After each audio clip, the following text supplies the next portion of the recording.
Bonjour à toutes et à tous. Nous sommes une équipe de réto de maths 7 qui se sont penchés sur les liens précis, plus nombreux qu'on ne pourrait le croire, qui existent entre les maths et la musique. Nous allons brièvement aborder dans cette vidéo ces liens, répartis en trois catégories: les ondes sonores, les séries de Fourier et les intégrales. Nous allons tout d'abord parler des oscillations harmoniques et des ondes sonores. Alors pour commencer, qu'est-ce qu'un son? Un son est une onde progressive, c'est-à-dire une vibration périodique des molécules autour de leur position d'équilibre qui se propage à la suite de la perturbation du milieu, le plus souvent l'air. Toute la musique que nous connaissons est faite de 7 notes: Do, Ré, Mi, Fa, Sol, La, Si, dites clés blanches, et 5 notes altérées appelées clés noires.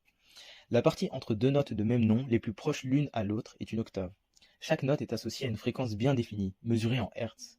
En variant la longueur d'une corde, on peut varier sa fréquence fondamentale. Prenons un point sur la corde que l'on fait vibrer.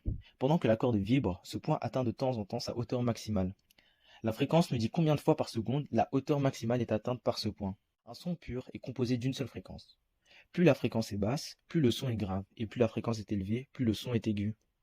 En réalité, le son produit par une corde en vibration est composé de plusieurs fréquences, mais parmi elles, il y en a une fondamentale. La première, harmonique de rang n, qui est la plus importante dans le son entendu et que l'on associe à la note de musique correspondante. Les autres sont les harmoniques de rang supérieur. La période entre aussi en jeu dans la pulsation. Elle est égale à 2π fois la fréquence, ou 2π divisé par t, et elle est symbolisée par la lettre oméga. Quant à l'intensité ou volume d'un son, cela dépend de l'amplitude de la vibration. Elle est symbolisée par la lettre A majuscule. Cette amplitude est proportionnelle à l'intensité du son et s'exprime en décibels.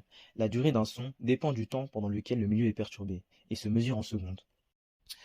L'équation d'une oscillation harmonique s'affiche normalement à l'écran, et il peut parfois y avoir un déphasage, symbolisé par la lettre φ. Aux différents paramètres ci-dessus s'ajoute la longueur d'onde lambda, égale à v fois t, où v est la célérité et t est la période. L'équation finale de l'onde progressive s'affiche donc sur l'écran. Un signal périodique est composé de fonctions périodiques et contient des données numériques appelées coefficients de Fourier.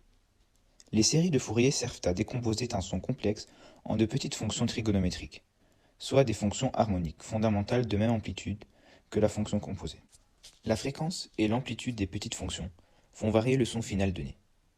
La fonction avec la plus grande amplitude va avoir un plus grand impact sur l'onde originale.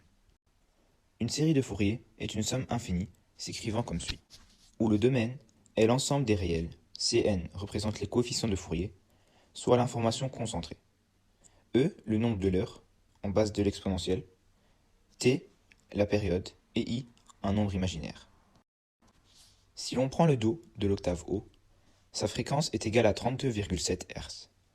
L'équation d'une onde de base devient alors f de x est égal à a sinus de 2π fois 32,7 fois 1 fois x.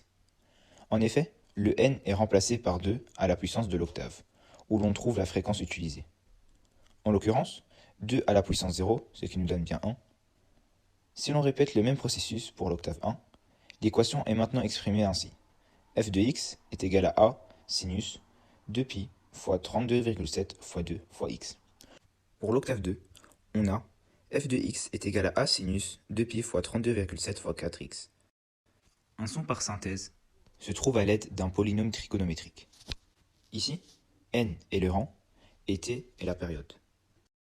Donc, pour passer d'un signal aux informations qu'il contient, on fait de l'analyse. Et si au contraire on veut passer d'une information à un signal, on fait de la synthèse. Pour illustrer ces deux processus, nous avons préparé deux exemples. Le premier est le morceau Mia and Sebastian Theme de La La Land, que j'ai travaillé pour l'analyse. Le deuxième exemple, pour la synthèse cette fois-ci, est un morceau créé par Lorenzo en partant de zéro. Si vous voulez recevoir les explications sur ces deux sons, vous êtes les bienvenus à notre stand. En parlant de séries de Fourier, il est inévitable de mentionner les intégrales. L'intégrale qui nous intéresse particulièrement ici est celle des coefficients de Fourier. À partir de cette fonction, nous allons utiliser un segment de la période pour calculer. Comme on a pu vous le montrer, il existe bel et bien des rapprochements entre les maths et les musiques. En plus de ceux que l'on a évoqués, il y en a évidemment plein d'autres. On espère avoir réussi à piquer votre curiosité, et si vous voulez en savoir plus, n'hésitez pas à passer à notre stand. Merci beaucoup pour votre visionnage.